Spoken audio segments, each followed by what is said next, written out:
Dear friends, I'm operator Starsky, and this is day 1132 of Russia's war of aggression against Ukraine. 3 years since the Russian invaders left Bucha. No halt on striking civilian objects. Russians keep attacking Ukraine with kamikaze drones. The terrorists escalate their advances in 4 regions of Ukraine. Trump dissatisfied with Putin and threatens Zelensky. And lastly, new cases of the Russian cringe to cheer you up. My dear friends, this is the Frontline focus. Let's roll. Exactly 3 years ago, the Russian terrorists left Bucha after a month of occupation and atrocities committed against civilian population. When Russian forces retreated from this quiet Ukrainian town, they left behind a landscape of devastation and undeniable evidence of their crimes. Numerous journalists from around the world, as well as foreign investigators, documented the Russian crimes on the ground.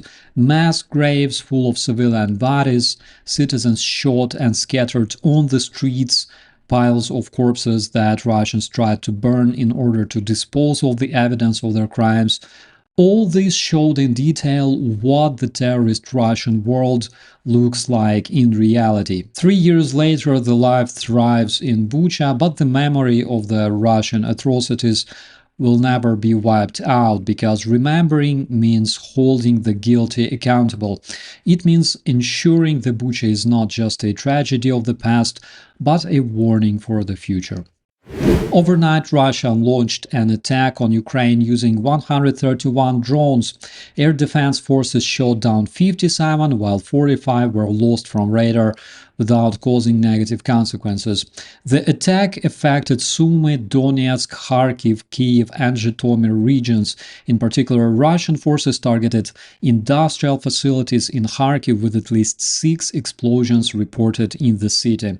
The Russian invaders continue offensive operations in several regions of Ukraine. In Sumy Oblast, the Russian invaders keep trying to advance in the northern part of the region for the first time since 2022. Their aim is to expel Ukrainian forces from the neighboring Kursk region and cut the strategic highway used for delivering supplies. In Zaporizhia Oblast, Russian forces are conducting offensive operations north and northwest of Robotyne, near Novodanilivka, Nesteryanka, and Kamenska. The Russian preparation for a possible offensive in this area had been reported last year by the Ukrainian Operative Command. It is expected that the Russian offensive in this region will intensify over the next months. In Kherson Oblast, continued Russian offensive actions have been reported in the Dnipro direction, though without significant advancements. In Donetsk Oblast, intensified fighting is occurring near Chasiv Yar and Konstantinivka, with Russian forces aiming to capture these strategic locations despite tremendous losses on the Russian side. At the same time, Ukraine heavily relies on its advantage in terms of the drone warfare, deflecting numerous Russian attacks on a daily basis.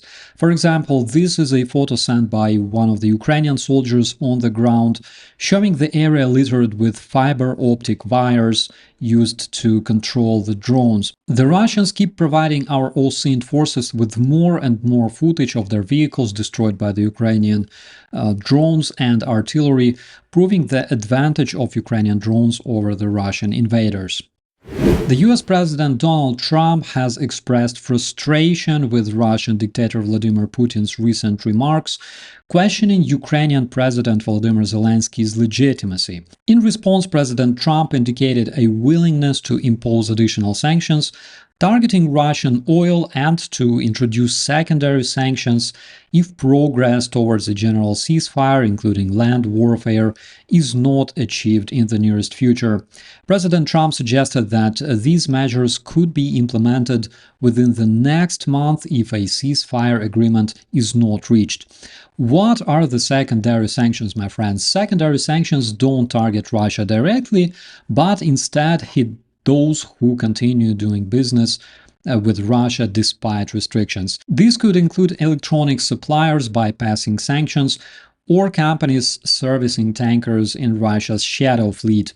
The key feature of the US sanctions is their extraterritorial reach. The US often imposes secondary sanctions on third parties or countries, penalizing those who use American banks or technologies or infrastructure to deal with the sanctioned entities. For example, by mid-2024, 494 companies from 57 countries had already been hit by US secondary sanctions for supplying industrial goods, electronics, or helping Russia evade restrictions. But is there a chance for those sanctions to be implemented? I personally doubt that for two reasons. First reason is that yesterday Donald Trump threatened Ukrainian President Zelensky one more time. He said that if the rare minerals deal is not signed, then Ukraine will expect a lot of problems. And there's a couple reasons that Ukrainian president hasn't signed the deal yet. Reason number one is that this deal may interfere with Ukraine's intention to join European Union. And second reason is that the addition of the deal that was prepared to be signed by Trump got changed again. Now it involves giving the US an access not just to rare minerals in Ukraine, but to all minerals in general. Also, it still doesn't include any security guarantees for Ukraine, and apparently the US administration, for the reasons I cannot explain, does all it can to make sure this deal is not signed at all. In addition to this, today Russia's envoy Kirill Dmitriev stated that Russia and the United States have started talks on joint rare earth minerals and other projects that could be run in the terrorist federation by Russians and Americans.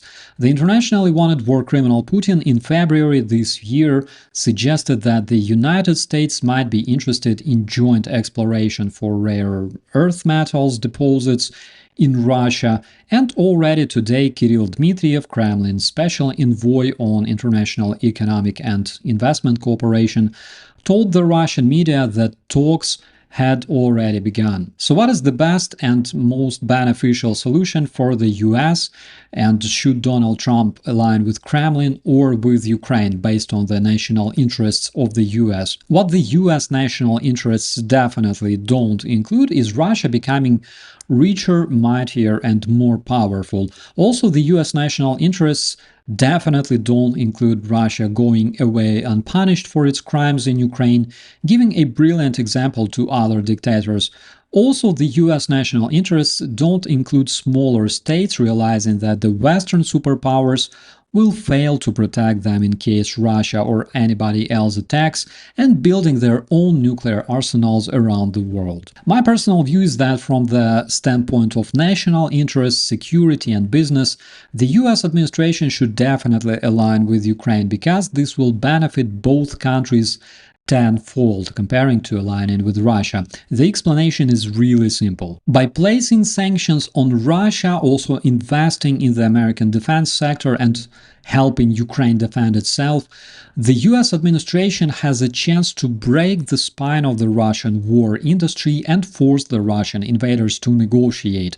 The most important thing to remember is that Russia owes Ukraine enormous reparations, which can be used to pay out for the US military support, for example, and also help rebuild Ukraine.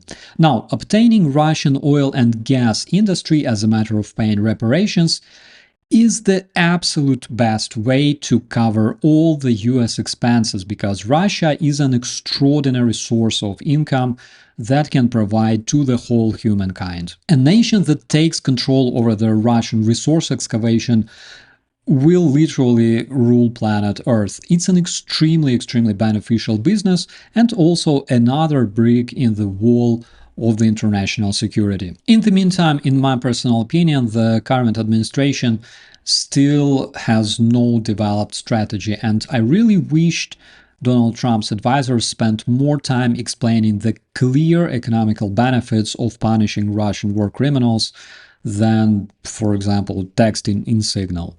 What makes even less sense than doing business with Russian terrorists is the almighty Russian Cringe. The Rosstat Russian agency doing statistics published their research on the decreasing number of the Russian households using outhouses. According to the research, in 2022, almost every fifth or sixth Russian family used an outhouse instead of a toilet connected to the sewer.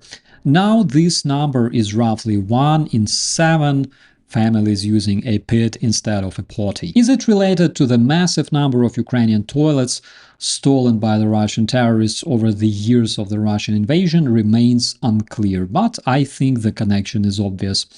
With that, my dear friends, I wish you all a beautiful day. Please subscribe to stay informed about the most important updates and some of the Russian cringe sometimes, and share this content to help Ukraine be heard. I'll see you in the commentaries. I'm Operator Starsky. As always, be safe.